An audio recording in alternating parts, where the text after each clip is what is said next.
Hindi stories. छोटे हैं तो क्या हुआ। एक हाथी को अपनी शक्ति पर बड़ा घमंड था।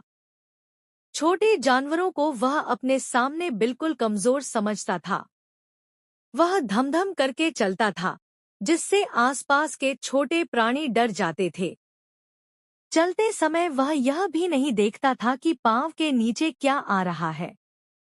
कितने ही छोटे कीड़े और जानवर उसके पांव के नीचे पिचकर मर जाते थे।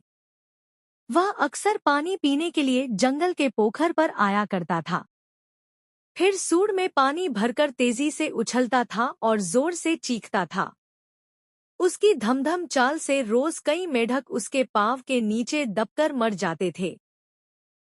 एक दिन एक बूढ़े और अनुभवी मेढक ने हाथी को प्यार से समझाया, अरे भाई, तुम रोज यहाँ पानी पीने आते हो और हमारे कई भाइयों को चोट पहुँचाते हो।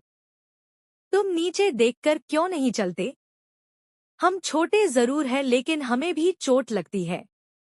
हाथी ने चिंघाड़ कर कहा, तुम जैसे कीड़े मकोड़ों का ध्यान रखना मेरे बस की बात नहीं। तुम तो मेरे नाखून के बराबर हो। दो चार मर भी गए तो क्या फर्क पड़ता है। बेचारा बूढ़ा मेढक उस घमंडी हाथी से क्या कहता। वह चुप हो गया। उसने आसपास के छोटे जानवरों से बात की।